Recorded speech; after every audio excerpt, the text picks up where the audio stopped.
महादेव ने जब पृथ्वी पर अपनी दृष्टि डाली तो उन्हें एक भाग चमकता हुआ प्रतीत हुआ। उसी भाग को भगवान शिव ने काशी का नाम दिया। कालांतर में गंगा नदी के तट पर बसी इस काशी नगरी में समय समय पर अनेकों घाट विकसित हुए, जहां श्रद्धालु आकर पूजा अर्चना एवं स्नान किया करते थे। माना तो यह भी जाता है कि यह नगरी एक बहुत सुंदर वन से ढकी हुई थी, जहां पीपल, आम, बरगद, शीशम आदि के वृक्ष हुआ करते थे, जिनकी छाया में बैठ ऋषि मुनि, साधु संत आनंद से तपस्या किया करते थे। इसलिए इस जगह का उल्लेख आनंद वन के नाम से भी किया गया है। जितनी पुरानी काशी नगरी है, उतना ही पुराना यहाँ का काशी विश्वनाथ मंदिर भी है। भगवान शिव को विश्वेश्वर, विश्वनाथ आदि नामों से भी संबोधित किया जाता है, जिनका अर्थ है संपूर्ण विश्व के स्वामी। किंवदंतियों की माने तो सृष्टि के आदि में जब भगवान शिव एवं मां पार्वती पृथ्वी का भ्रमण कर रहे थे, उन्हें यह स्थान बहुत प्रिय लगा। तब मां पार्वती को यहाँ कुछ समय रुकने की इच्छा हुई, तो भगवान शिव अपने लिंग रूप में यहीं स्थापित हो गए। तभी से 12 ज्योतिर्लिंगों में इस मंदिर को विश्वेश्वर मंदिर के नाम से भी जाना जाने लगा, जहां भगवान शिव और माता पार्वती सदैव वास करते हैं। सदियों से इस पवित्र नगरी ने अनेक ऋषि मुनियों, तपस्वियों, धर्म गुरुओं आदि को अपनी ओर आकर्षित किया है। आदि शंकराचार्य एवं मंडन मिश्र ने इसी मंदिर के प्रांगण में बहुत समय व्यतीत किया। समय बदला, दौर बदला। भारत के स्वर्णिम काल पर विदेशी आक्रांताओं की नजर पड़ी, जिसे वे लूटने एवं सनातन संस्कृति को नष्ट करने के उद्देश्य से यहाँ आए। जब प्रथम बार गौरी ने आक्रमण किया, तब पृथ्वीराज चौहान ने उसे बुरी तरह पराजित किया था।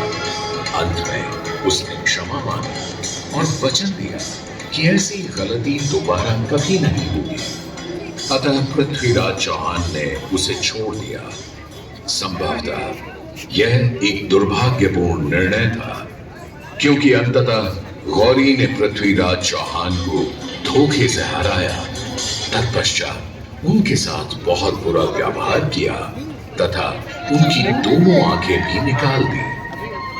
पृथ्वीराज की मृत्यु के उपरांत हिंदुओं का मनोबल कमजोर पड़ गया, जिसके परिणाम स्वरूप आतताइयों ने अन्य मंदिरों के साथ साथ विश्वनाथ मंदिर को भी क्षति पहुंचाई।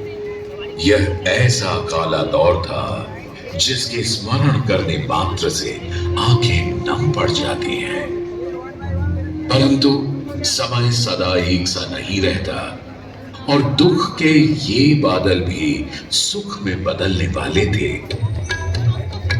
एक धार्मिक सम्मेलन में राजा टोडरमल की भेंट नारायण भट्ट से हुई। नारायण भट्ट एक बहुत धनी व्यक्ति थे। दोनों ही धार्मिक इंसान थे और नित्य प्रति भगवान की पूजा अर्चना करना अपना परम कर्तव्य समझते थे। दोनों ने काशी विश्वनाथ के इस पावन मंदिर का जीर्णोद्धार करवाया और वीरान पड़े खंडहरों में एक नई जान डाल दी। 16वीं सदी में संत तुलसीदास ने यहाँ रामचरितमानस की चौपाई को पढ़ा था तथा संत एकनाथ ने भी यहीं पर वारकरी संप्रदाय का महान ग्रंथ श्री एकनाथी भागवत लिखकर पूरा किया था।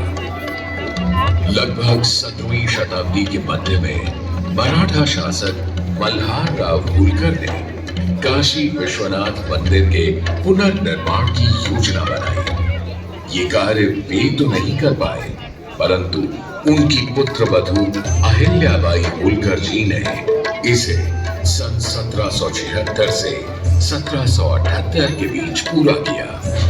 वर्तमान काशी विश्वनाथ मंदिर निर्माण का श्रेय अहिल्याबाई होलकर जी को ही जाता है। इनके अलावा महाराजा रणजीत सिंह ने 1000 किलो शुद्ध सोने से निर्मित छत्र को इस मंदिर पर लगवाया। जहां ग्वालियर की महारानी बैजाबाई ने ज्ञानवापी का मंडप बनवाया, तो वहीं नेपाल के महाराजा ने यहाँ नंदी की प्रतिमा स्थापित करवाई।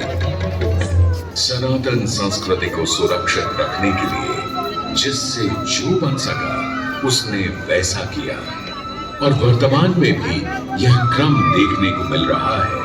सन 2022 में भारत के प्रधानमंत्री नरेंद्र मोदी ने काशी विश्वनाथ मंदिर का जीर्णोद्धार एवं